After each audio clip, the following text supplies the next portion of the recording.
So welcome to Southport, where when you step up the train, you're greeted with High Street Hellscape. The Big Help Stadium, the Big Help Project. Their mission? To feed the hungry and overcome poverty. A charity that I know firsthand does great things. But I couldn't help but think it was a bit strange when in April last year, the charity invested 100,000 into the club. And a few months later, purchased Ian Kelly's shares, becoming the majority shareholders, renaming the stadium the Big Help Stadium.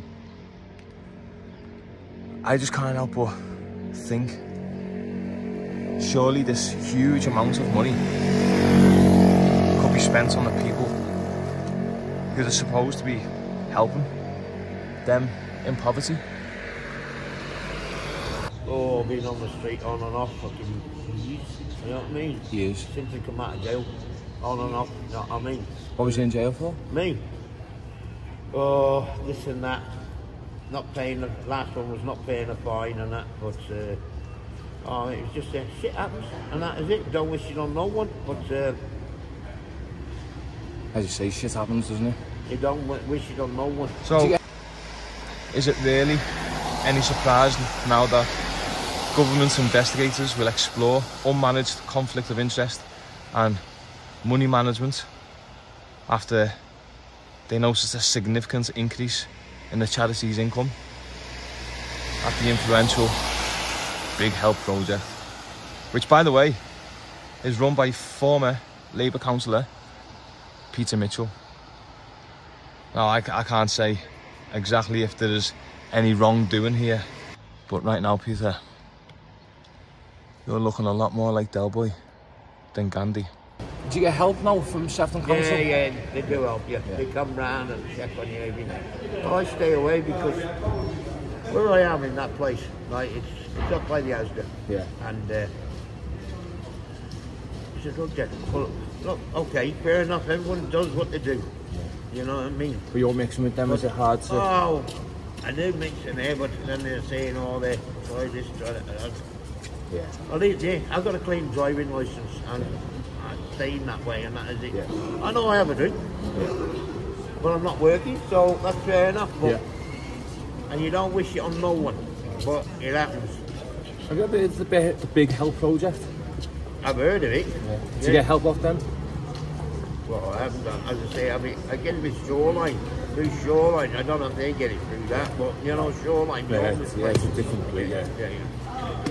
So Yeah. they're good to you? Yeah. I've been with them since I come out of jail. You know what I mean? And they have looked after me, Navy.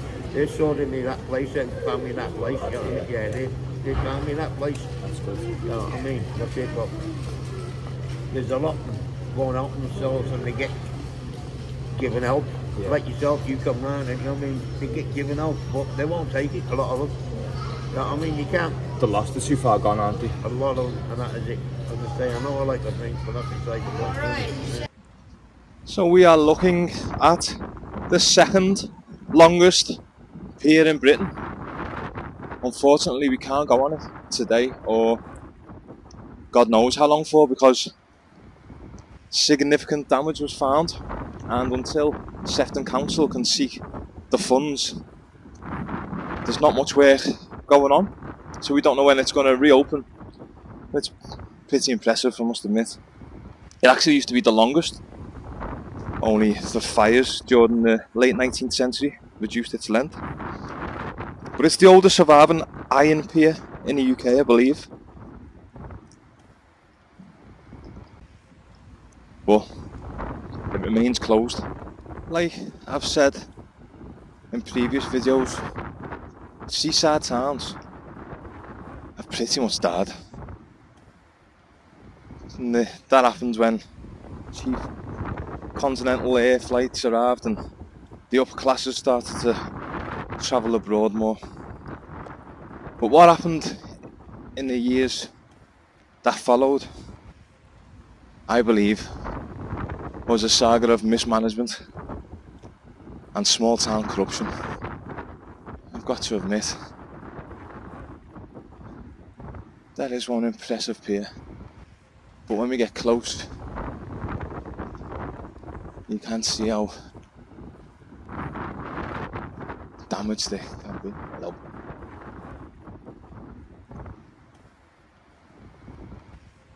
I mean, it is the oldest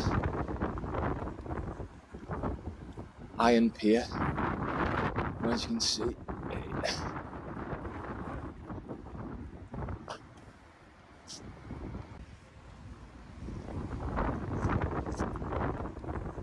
It does rot away.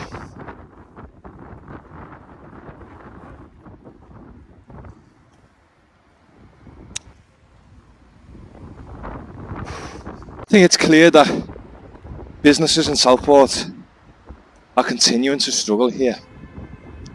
I think delays to the pier's repairs have had a devastating effect on tourism. It's had a negative impact, and obviously that affects businesses such as this one. There's many more that I'll play over this video, but I just can't help but feel that Sefton Council has let down local businesses, really, and they have to take responsibility for their mistakes in failing to maintain the pier structure properly.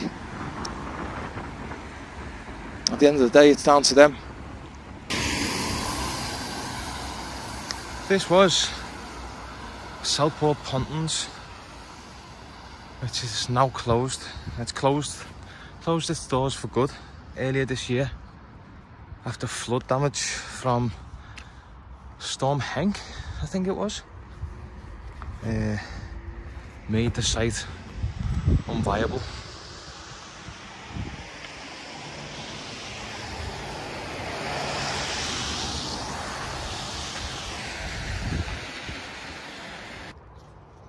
Now, I know this was no 5-star accommodation, far from it. I experienced this myself firsthand. But what I will say is that for some families, this place here was their only annual holiday, one in which they really look forward to. I know this because I'm with these families twice a week, and this was their break in life. Single parent families, single mums and their kids. The cheap and cheerful pontons with the beach just down here, which provided really good entertainment for them also, for the kids. Kids that don't have the luxury of foreign holidays.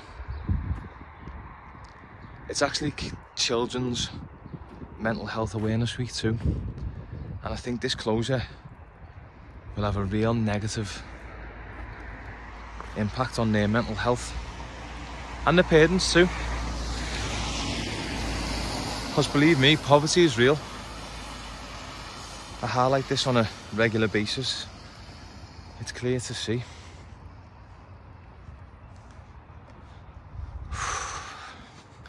This is sad. I just think it's sad, and I feel for the kids that are now going to be affected by this. But who knows, maybe if I get enough YouTube revenue one day, I'd love to send these less fortunate families to Disneyland Paris or somewhere. That'd be, imagine that. In fact, that's a goal. That's a goal I need to achieve now, because it breaks my heart. The name of this church is also the name of the lady on the thumbnail of this video. A lovely Irish woman who's been homeless for too long, far too long, but she told me she's alcohol dependent but she's desperate to change her life around, and she's in a homeless shelter at the moment. But listening to her story, which I won't repeat, and how she became homeless, could have and should have been prevented. But it's just the same old story all the time. We don't solve poverty by simply throwing money at it. We solve poverty by helping people create opportunities for themselves. That's what she needs, an opportunity to turn her life around, and with the right support. I'll end the video here, so thank you so much for watching. Please like these videos and share. It really helps in so many ways. Thanks for watching, everyone. Take care.